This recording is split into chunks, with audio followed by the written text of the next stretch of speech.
첫 시간에는 하나님을 만나다라는 제목으로 여러 가지 이야기를 했고요. 지난 시간에는 자유를 만나다, 오늘은 기적을 만나다라는 이야기로 좀 이야기를 나눠보려고 합니다. 그래서 저와 여러분이 오늘 같이 볼 출애굽기에 나오는 이야기는요, 출애굽기 14장이고요 21절부터 31절입니다 출애굽기 14장 21절부터 31절까지 나오는 내용입니다. 여러분이 들어오실 때 받으신 주보에도 나와 있고 화면에도 나와 있고 성경에도 나와 있습니다. 한 절씩 저랑 읽어보도록 하겠습니다. 모세가 손을 들어 바다를 가리켰습니다. 여호와께서 밤새도록 강한 동풍을 일으키셔서 바닷물을 뒤로 밀어내셨습니다. 그리하여 바다를 마른 땅으로 바꾸어 놓으셨습니다. 바다가 둘로 갈라지고 마른 땅이 되었습니다.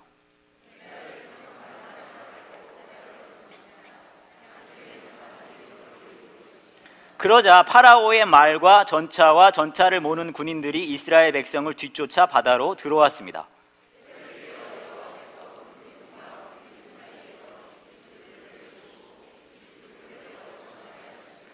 여호와께서는 전차 바퀴를 벗겨서 굴러가지 못하게 만드셨습니다. 그래서 전차가 앞으로 잘 나아가지 못했습니다. 이집트 군인들은 이스라엘 사람들을 쫓지 말고 돌아가자, 여호와가 그들 편이 되어 우리와 싸운다 하고 소리질렀습니다.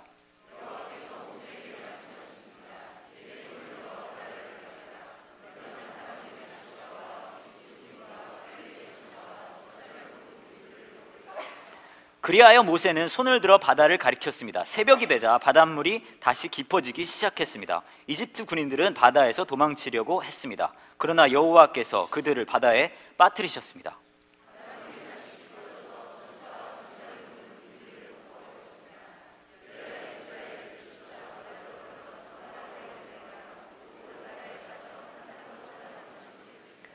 하지만 이스라엘 백성은 마른 땅 위로 바다를 건넜습니다. 이스라엘 백성의 양쪽으로 바닷물이 벽을 이루고 있었습니다.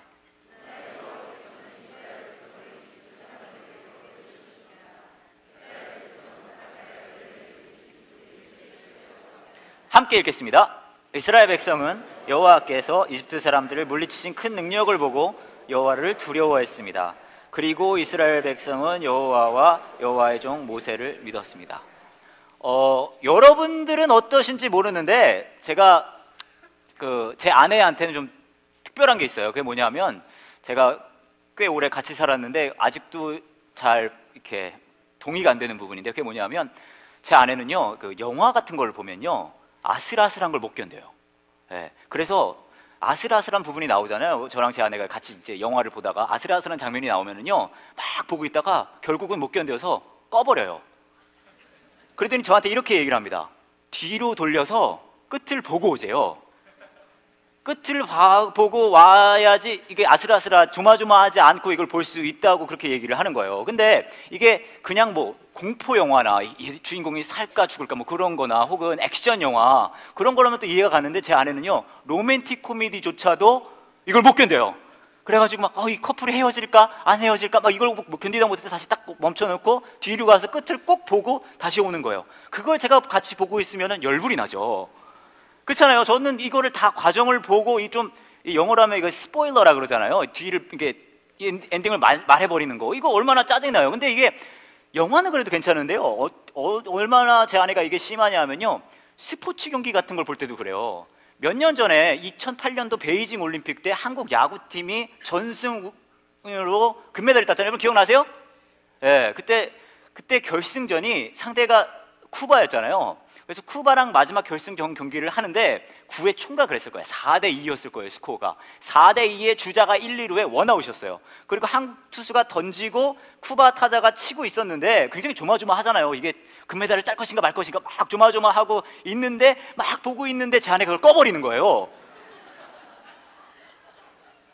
그러더니 저한테 그렇게 얘기하는 거예요. 이거 조마조마해서 못 보겠대요. 그냥 꺼놓고 다 끝날 때까지 기다렸다가 결과를 확인하자는 거예요. 근데 제가 너무 화가 나는 거예요. 이게 어떻게 가능할까? 근데 뭐 제 아내가 좀 더한 케이스라고 얘기를 할 수 있을지 몰라도, 저와 여러분 그 세상 그 누구도 조마조마하고 아슬아슬한 걸 좋아하는 사람은 없을 거예요, 아마. 그렇죠? 여러분 삶 속에서도 조마조마하고 아슬아슬한 상황이 올 텐데 그거 좋아하는 사람은 없어요. 대전에 여러분 아시는지 모르겠는데 프로야구 팀이 하나 있어요. 많은 분들이 기억하고 싶어 하지 않는 예, 한화 이글스라고요. 근데 많은 분들이 한화 이글스를 화나 이글스로 부르더라고요. 근데 이 화나 이글스가 이번 시즌 들어와서 여러분 기억하시겠는지 모르겠는데 13연패를 했어요. 13경기 동안 한 번도 못 이겼다는 얘기죠. 13연패라는 말은 무슨 말이냐면 거의 두세 주 동안 한 번을 못 이겼다는 얘기예요. 13연패를 하고 나서 드디어 첫 승을 할 수 있는 기회가 온 거예요. 그 첫 승을 할 수 있는 기회가 어떻게 온지 아세요? 올해 새로 만든 팀이 하나 있거든요. 그 팀을 상대로 드디어 경기를 하게 된 거죠. 13연패를 끊을 수 있는, 연패를 끊을 수 있는 기회가 온 거예요. 그래서 그 경기를 하는데 9회 초까지 갔어요. 그리고 마지막이고 경기 스코어가 6대4인가 그랬단 말이에요. NC 공격이어서 9회 초고, 제가 우연히 그 장면을 봤는데 잊혀지지가 않아요. 왜냐하면 막 게임을 진행하고 있는데 관중석을 이렇게 관중석을 비췄는데 거기에 응원하는 사람들이 있었거든요. 근데 응원하는 여자분 두 분이 어떻게 경기를 관전하고 있는지 아세요? 이렇게 보고 있었어요. 이분은 그래도 괜찮아요. 이분은 그래도 경기를 보고 있으니까. 옆에 있는 여자분은요 아예 게임을 못 보더라고요. 이러고 기도를 하는 거예요. 이러고. 와, 이거 정말 대단하다. 그렇게 해서 결국은 하나 이글스가 이겼거든요. 이기고 났더니 제가 깜짝 놀랐는데, 이기고 나서 와 하고 나서 관중석을 다시 비추니까 아까 조마조마하던 그 여자분들이요 울고 있는 거예요. 관객들이 막 웃음한 것 같이. 저는 이걸 보고 깨달았어요. 아, 이게 복음이다. 아니 근데 이것도 마찬가지예요. 왜 그 경기를 보지 못할까요? 그 여자분이. 왜냐하면 조마조마하고 아슬아슬한 거 원하는 사람 없거든요. 그렇죠? 근데 저와 여러분의 삶 속엔 조마조마하고 아슬아슬한 순간들이 와요. 그걸 뭐라고 그러는지 아세요? 위기라 그러죠. 위기. 저와 여러분의 삶 속에는 위기가 옵니다. 그게 관계적 위기이든 재정적 위기이든 뭐 어떤 위기이든 위기가 와요. 근데 그 위기를 저와 여러분이 싫어하는 이유가 있어요. 그 이유는 뭔지 아세요? 우리가 위기를 닥칠 때, 우리의 위기에 처하게 될 때 경험하게 되는 그 두려움이 너무 싫은 거예요. 이 세상에 위기에 닥쳐서 생기게 되는 두려움을 즐기는 사람은 아마 없을 거예요. 그렇죠? 오늘 저와 여러분이 본 출애굽기 말씀에 나오는 이스라엘 사람들도요 말도 안 되는 위기 속에서 큰 두려움을 경험하고 있어요. 바다가 갈라졌고요, 그 안에 지금 들어가 있습니다. 여러분, 바다가 갈라지고 그 안에 들어가 있으면 신날까요? 무서울까요? 어린이들은 신날 수 있어요. 하지만 18세 이상이 되면 무서워요. 무서울 거예요. 거기다가 뒤에서는요 이집트 군사들이 쫓아옵니다. 이집트 군사들을 여러분 생각할 때 맨날 만화 영화 같은 거 보고 그랬으니까 뭐 그냥 엔터테이닝 하겠네, 그게 아니라요. 그 당시에 이집트 군사들은요 전차를 타고 다녔는데 그 전차는 그 당시에 최고의 학살 무기였다고 해요. 그러니까 가장 두려운 순간이 온 거예요. 여러분, 지금까지 출애굽기에 일어났던 뭐 10가지 재앙이며 뭐 벽돌을 만드는 양이 늘어났다 줄어들었다, 볕단을 줬다 뺏었다, 이런 것들도 대단한 일들일 수 있었지만 이 일에 비하면 아무것도 아닌 거예요. 그 전까지는 이스라엘 백성들이 목숨을 거는 일까지는 없었거든요. 여기서는요 지금 죽게 생겼어요. 가장 큰 위기 속에 가장 큰 두려움을 맞고 있다는 거죠. 근데요 여러분, 이 가장 큰 위기 속에 가장 큰 두려움이 오늘 말씀에서 어떻게 변하는 줄 아세요? 기적으로 바뀌어요. 저와 여러분의 삶 속에서도 분명히 많은 위기들과 많은 두려움을 경험하실 거예요. 어쩌면 여러분 중에서는 지금 큰 위기 속에서 큰 두려움 속에 있는 분들도 계실 수 있어요. 그 안에 그런 위기 속에, 그런 두려움 속에 저와 여러분이 처하게 될 때 우리는 뭘 원하는 줄 아세요? 기적 같은 일이 일어나기를 원합니다. 어서 이 기적 같은 일이 일어나서 이 위기에서 벗어났으면 좋겠다. 다들 그렇게 생각할 거예요. 근데 여러분은 기적을 믿으세요?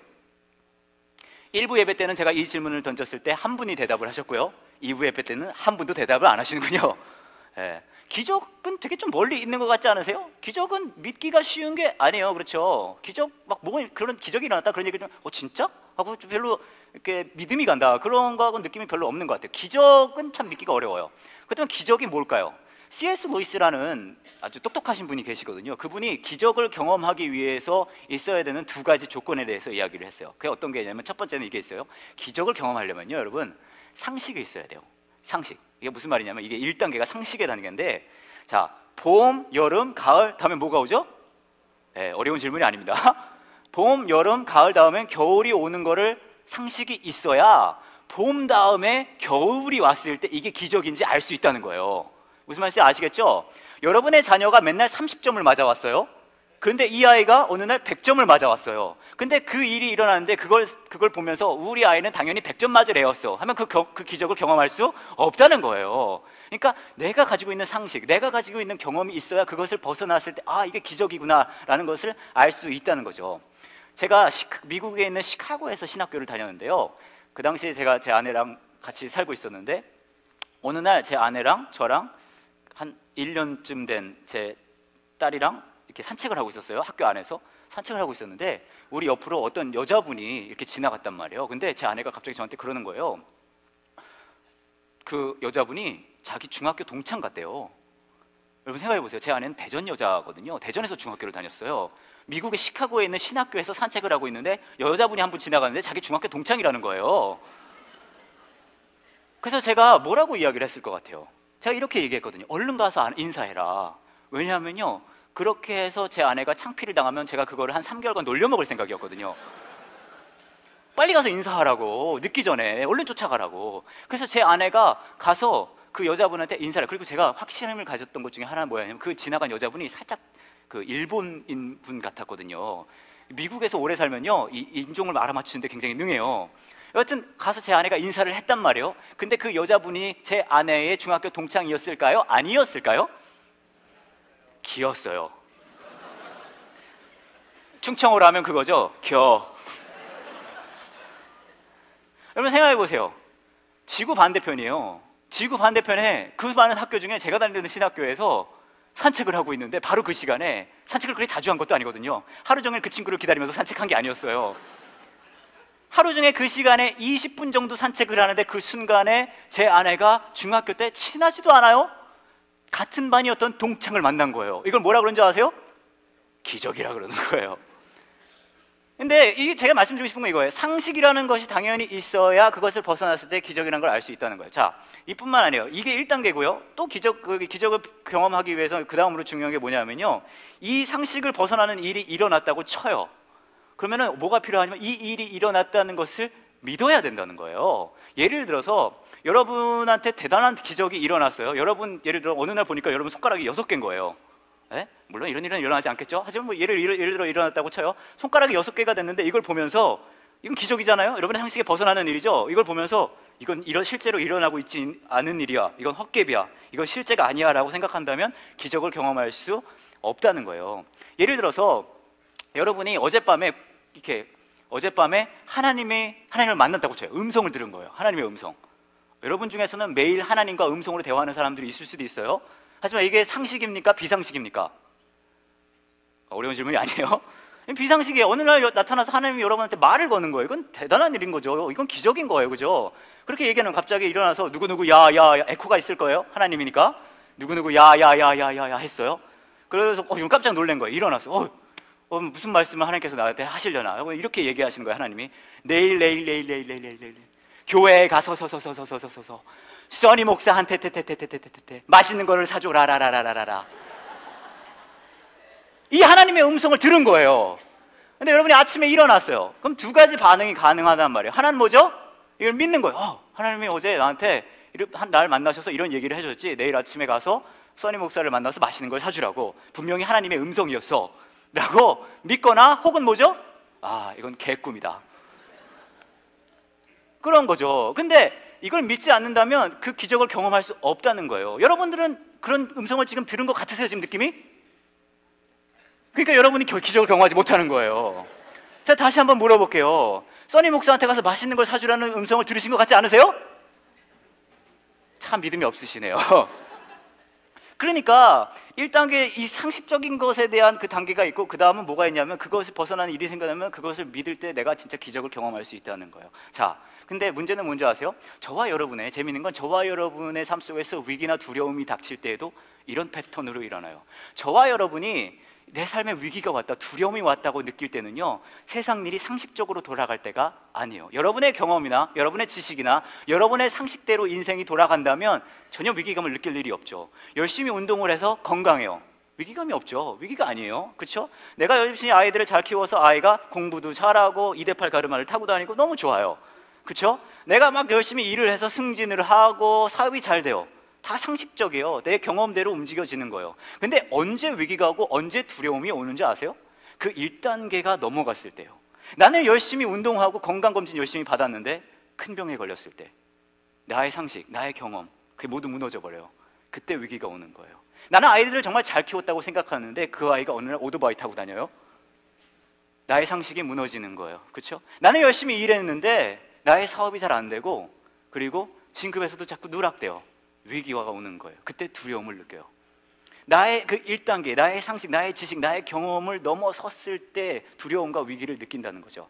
오늘 저와 여러분이 본 출애굽기의 이야기를 보면요, 이스라엘 사람들도 그 말도 안 되는 상황 속에 있었어요. 여러분 성경을 보시면 이스라엘 사람들이 어디에 있다고 이야기합니까? 바다에 있다고요. 바다가요, 여러분 양쪽에 벽같이 서 있었대요. 여러분 이런 거 경험해 보신 적 있으세요? 있으면 좀 비정상이신가요? 없으실 거예요. 아마 이스라엘 사람들도 이런 건 처음일 거예요. 거기다 뒤에서 이집트 군사가 쫓아오죠. 전혀 상식적으로 있을 수 없는 상황에 있는 거예요. 그러니까 그 안에서 두려움을 느낄 수밖에 없다는 거죠.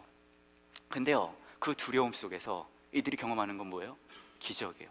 근데 여러분, 이 구약 성경을 보면요, 구약 성경은 히브리 말로 써 있는데 히브리 말로 써 있는 이 구약 성경을 보면 이 언어적 표현 중에 이런 게 있어요. 키에스틱 구조라는 게 있거든요. 전혀 여러분에게는 별로 도움이 되진 않지만 그런 게 있어요. 이게 뭐냐면 여러 가지 말을 반복함을 통해서 가장 중앙에 하고 싶은 중요한 이야기를 담는 구조거든요. 한번 성경을 보시면 그런 구조로 되어 있는 것들을 많이 볼 수 있어요.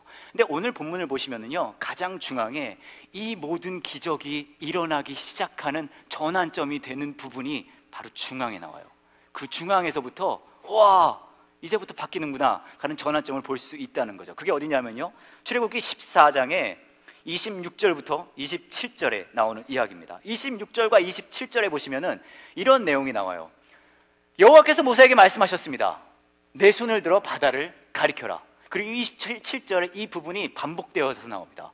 그리하여 모세는 손을 들어 바다를 가리켰습니다. 오늘 나오는 이야기를 보시면은 26절 이전부터는 모든 게 괴롭고 힘들고 짜증나고 두려움과 위기의 순간인데 27절 이후부터 상황이 전환되어지는 것을 알 수가 있어요. 자, 근데 여러분 한번 생각해 보죠. 여러분들이 바다가 양쪽에 벽같이 되어 있는 그곳에 있고 뒤에서는 이집트 군사가 쫓아옵니다. 그리고 하나님한테 얘기하는 거예요. 도와주세요. 그랬더니 하나님께서 이렇게 얘기합니다. 손을 뻗어라. 여러분 같으면 그게 믿겨지시겠어요? 그렇게 하면 모든 게 해결될 거라고? 어려운 질문이 아니에요. 저와 여러분이 바라는 기적은 어떤 기적을 주로 바라는 줄 아세요? 내가 원하는 방법으로 해결이 되어지는 것을 바라요. 그걸 기적이라고 생각합니다. 하지만 성경에 말하는 기적은 뭐라고 이야기하는 줄 아세요? 저와 여러분이 원하는 방법으로 하나님이 해결해 주는 게 기적이 아니라 하나님이 알아서 하나님 방법으로 해결해 나가는 것을 기적이라고 해요. 너의 손을 뻗어라. 이 말은 다시 말하면 뭔지 아세요? 그 가장 큰 두려움과 가장 큰 위기의 순간에 하나님을 전적으로 신뢰하라는 얘기예요. 그 말도 안 되는 짓을 했을 때, 그 손을 뻗을 때, 그 전환점이, 그 기적이 시작된다는 이야기죠. 여러분이 처한 그 위기의 상황, 그 두려움의 상황 속에서 하나님께서는 이렇게 말씀하십니다. 나를 신뢰해라. 자, 그럼 그걸 어떻게 해야 될까요? 제가 오늘 기적에 대한 이야기를 하고 있기 때문에 여러분에게 아주 작은 기적을 경험하게 해드리려고 그래요.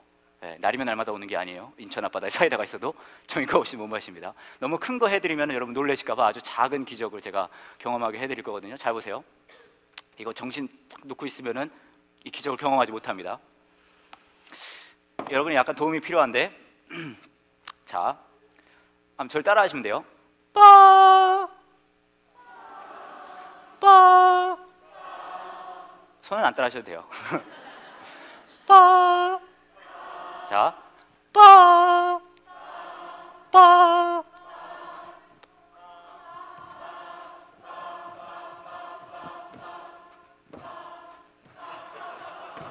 아, 잘하고 계세요. 자, 한 번 더. 빠 빠. 아, 헷갈리시고 계세요. 빠 빠 빠.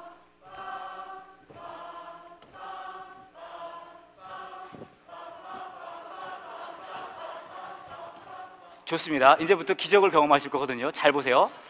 자, 빠 빠.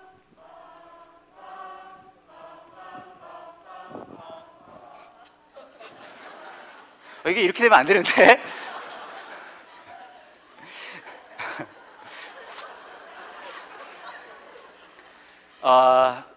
이제 어떻게 설교를 하죠? 여기 원래 이렇게 되면 안 되는데.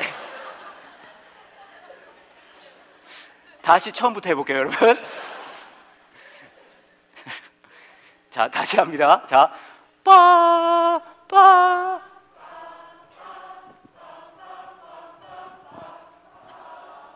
아, 여기 일로 가야 되는구나. 다시 할게요. 자, 빠, 빠.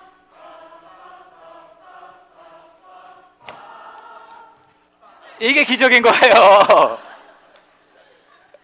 자, 여기서 약간 더 하면 더 재밌어요. 한번 보세요. 빠, 빠.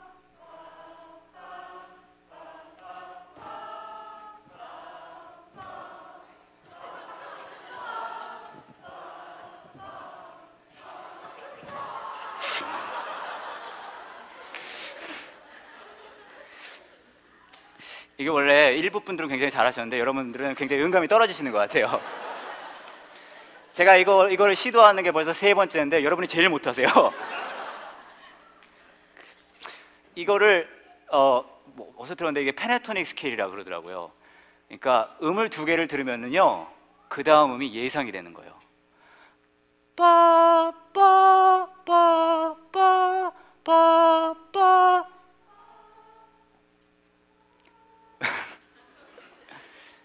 근데 제가 말씀드리고 싶은 건 이거거든요. 하나님은 저와 여러분의 삶 속에 계속해서 말씀하세요. 뭐라고 말씀하시는지 아세요? 빠! 어떻게 가장 큰 위기 속에서, 두려움 속에서 하나님을 의지할 수 있습니까? 간단해요. 저와 여러분의 삶 속에서 지금까지 끊임없이 하나님께서 행하고 계시는 말도 안 되는 기적들을 실감할 때, 아, 이 위기 속에서도, 이 두려움 속에서도 하나님께서 일하실 거구나, 그걸 알 수 있다는 거예요. 저와 여러분의 삶 속에서 하나님께서는 끊임없이 일하시고 계시거든요. 빠빠빠빠. 생각해보세요. 저와 여러분의 삶 속에 인정하고 싶진 않지만 일어나고 있는 수많은 기적들이 얼마나 많아요. 여러분이 지금 여기 와서 앉아 계신다는 거, 이거 내가 오늘 숨을 쉴 수 있다는 거, 내가 오늘 살아있다는 거, 이거 대단한 기적 아니세요? 이게 기적이 아닌 것처럼 느껴지신다면 가까이 있는 큰 병원에 가보세요. 이게 얼마나 대단한 기적인 걸 여러분이 알 수 있으실 거예요. 뿐만 아닙니다. 여러분이 만나게 되는 수많은 사람들, 그 사람들도 대단한 기적으로 만나게 되시는 거예요. 제가 한번 여러분에게 여쭤볼게요. 여러분, 여자분들한테 한번 여쭤볼게요. 이 중에서 결혼을 하셨고 연애를 하고 계신 분이시라면, 여러분이 결혼하신, 여러분이 연애 중이신 그 남자분 있잖아요. 그분이 어렸을 때부터 꿈꿔왔던 백마탄 왕자예요? 아니잖아요. 그 사람이랑 지금까지 산 거, 이거 대단한 기적 아니에요? 아니, 공평하게 제가 남자분들한테도 물어볼게요. 남자분들, 지금 여러분들이 살고 계시는 그 여자분, 혹은 연애하고 계시는 그 여자분, 어렸을 때부터 꿈꿔왔던 그 섹시한 아가씨예요? 맞잖아요. 맞아요. 여러분 생각해 보세요. 여러분의 자녀, 여러분의 배우자, 여러분의 주위에 있는 사람들은요, 기적적으로 만난 사람들이에요. 그렇지 않아요? 그것이 상식적이지 아니고 그 상식을 넘어서는 기적적인 일이라는 것을 알고 실감할 때 그게 진짜 기적인 것을 직시할 수 있다는 거예요. 여러분이 하나님을 만나게 되는 것도 역시 여러분의 의지나 그 어떤 것도 아니라요, 기적이에요. 여러분 여기 다 웅성웅성 와서 앉아있고 빠빠 이러고 계시니까 뭐 이게 당연한 걸로 생각하시는데 이것도 기적이라니까요. 홍대 앞 H교회에 한두 달 전에 있었던 일인데요. 한 여자 자매가 저한테 문자를 보냈어요. 카톡이었거든요. 카톡이 왔는데 이런 내용이었어요. 자기가 영어 학원을 다니면서 스터디 그룹을 하고 있는데, 스터디 그룹에 있는 한 오빠가 영어로 면접을 봐야 되는데 그 영어를 연습할 사람이 없다는 거예요. 그래서 이 자매가 이렇게 얘기를 했대요. 우리 교회에 가면 영어 연습할 사람이 한 명 있다고. 그래서 데리고 와도 되냐 그래서 데리고 오라 그랬어요. 그래서 근주의 일요일 날 그 H교회 여자 청년의 아는 오빠가 왔단 말이에요. 그리고 제가 좀 영어로 얘기 좀 해주고 좀 팁 좀 주고 그랬거든요. 근데 재밌는 건 뭔지 아세요? 그 다음 주에 또 왔어요. 또 재밌는 건 뭔지 아세요? 그 다음 주에 또 왔어요. 그리고 또 왔어요. 한 4주 정도를 오고 나더니 예배가 끝나고 났는데 저한테 그러는 거예요. 저는 한 번 와보고 그냥 영어 배우고 갈 줄 알았거든요. 4주 정도 오고 나더니 저한테 그러는 거예요. 교회가 참 좋은 곳이네요. 이러고 있는 거예요. 이걸 뭐라고 얘기하는지 아세요? 기적이라 그러는 거예요. 이 사람은요, 우리 교회에 가면 영어로 연습할 사람이 있어라는 이야기 듣기 2, 3분 전만 해도 교회 갈 생각이 전혀 없었어요. 그 청년은요 지금도 HB에 나오고 있어요. 여러분이 이 자리에 와 앉아 있다는 거, 이게 상식적이세요? 이거 완전 비상식이에요. 그렇잖아요. 주위를 둘러보세요. 여러분이랑 친한 사람이에요? 사실 하나도 안 친하잖아요. 그렇죠? 여기 와 앉아서 하나님이라는 분을 만나겠다고 하는 것 자체가 이게 대단한 기적이라는 이야기예요. 우리 삶 속에 끊임없이 하나님께서 하고 계시는 빠빠빠빠 그 기적을 우리가 실감할 때, 우리의 위기 속에서, 우리의 두려움 속에서 하나님께서도 또 하실 것을 알 수 있다는 거예요. 하나님의 신실하심을 그렇게 알 수 있다는 거죠.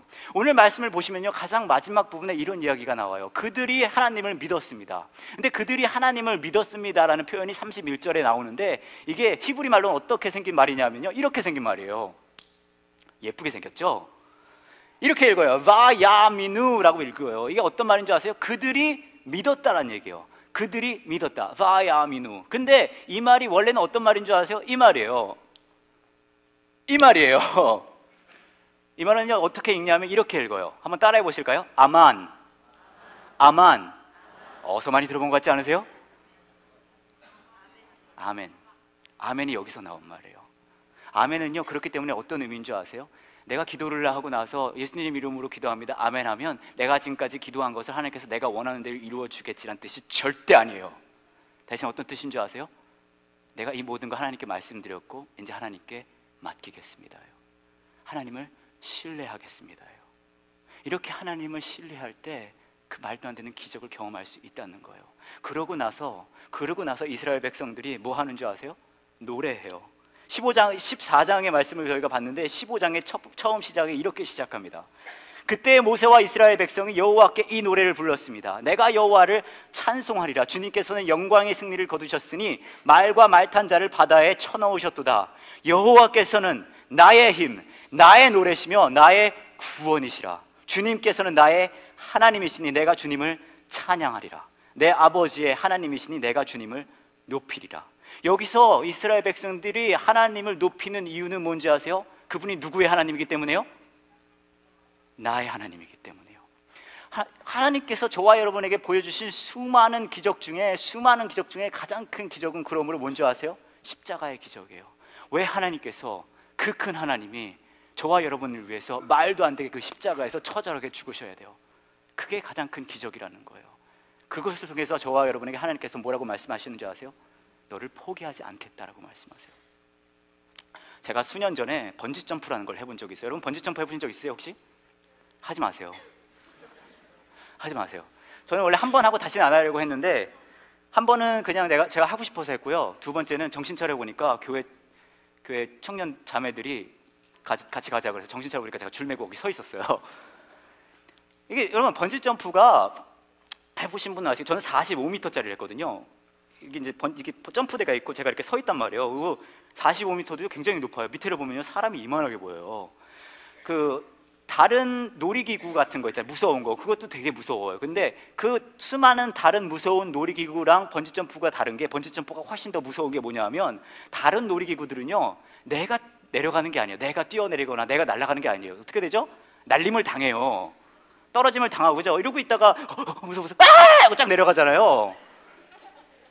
근데 번지 점프는 어떻게 하는지 아세요? 이런 점프대에 내가 서 있고요, 줄을 메고, 이게 되게 웃기는 게요, 밑에서는 줄이 굉장히 두껍고 튼튼해 보이는데 올라가면 굉장히 얇아 보여요.